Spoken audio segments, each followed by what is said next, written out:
guys, so the first review that I have for you today is Heart of Iron by Ashley Poston. This one surprised me so much. Like I said when I reviewed Mirage, I'm not a huge sci-fi fan, so I go into sci-fi with like extremely I guess low expectations, but this blew it out of the park. I freaking loved this book. So let's start talking about it. Okay, so I was a little hesitant at first because Heart of Iron is marketed as an Anastasia retelling. I am a huge fan of Anastasia. I have researched and watched countless documentaries about the Romanoff family. I love the animated film. I love the Broadway production despite never actually having seen it, but the music's amazing.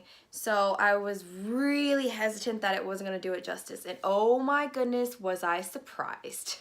Okay, so Heart of Iron is about this girl named Anna and her android robot metal friend die. She doesn't remember anything from her childhood. The captain of the Dossier, I think it's Dossier, rescues them and finds them in an escape pod. And through the story, you kind of find out who she is. It's kind of obvious.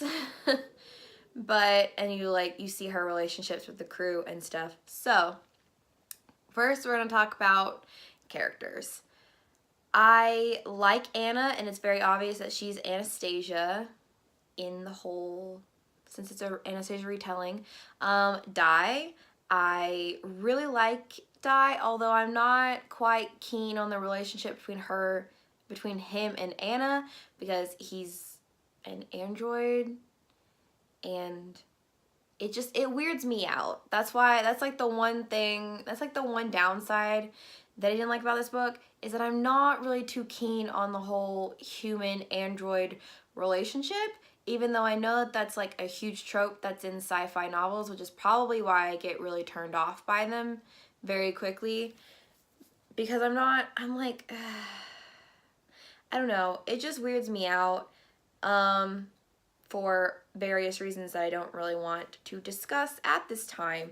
But if you want, we can talk in the comment section, or you can privately message me and we can discuss it there. I just don't want to discuss it in a video right now. Jax. Holy shit. Jax is my favorite character. Him and Rob. Oh my god. The chemistry between those two is freaking amazing. I love Jax. I cannot wait for the sequel to see where Jax and Rob's relationship goes from where they are right now. The other downside was I don't like any of the side characters, because I feel like the side characters besides Captain Siege are they're just there to die. I don't care. I didn't care when any of them died, because I think 3 of them died and there's only 2, and that's Siege's wife Tally, I don't know, and Linda.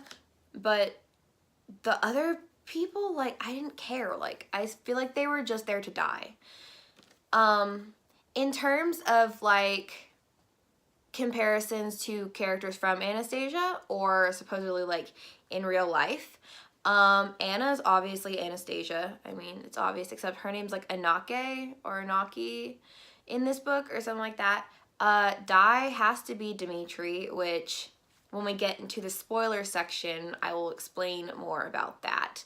The character of Razavent, who invented the metals to help with plague victims, is obviously Rasputin, just for obvious reasons that if you read the book you'll understand.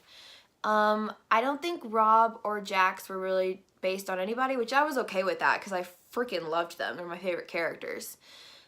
And I think that is about it. So now we're gonna get into the spoiler section. If you have not read this book, please leave now, because I really don't want to spoil this for you, because it's amazing and I loved it.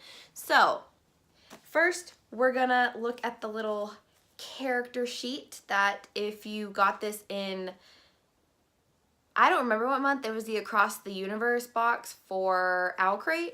then you would have gotten a character sheet. So we're just gonna go through that right now. So this is what it looks like. This is Anna, this is Rob, and this is Jax. Jax gives me like serious Draco Malfoy, Lucius Malfoy vibes, which if you know me in real life or if we've talked online or whatever, and you'll soon come to realize that Draco Malfoy and the whole Malfoy family are my favorite characters from Harry Potter. I don't know why. Maybe it's the way that Tom Felton and Jason Isaacs portray Draco Malfoy and Lucius Malfoy respectively.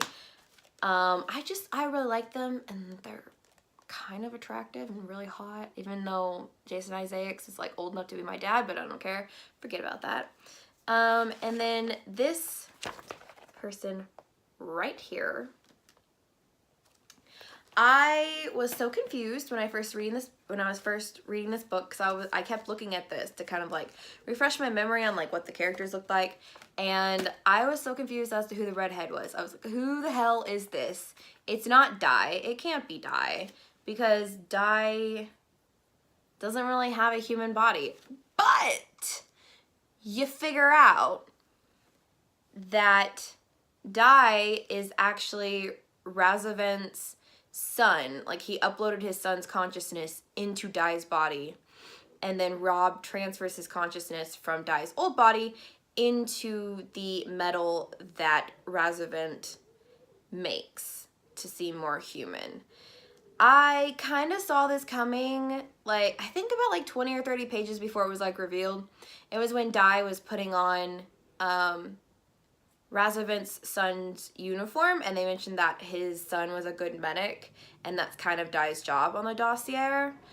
So I really loved that, and obviously his human name is Dimitri, so I was like, okay, book made, good job to Ashley Poston.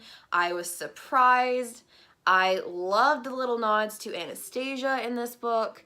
The royal family's like name is Armarov, which I think is supposed to be like an anagram for Romanov, so I thought that was a nice little nod.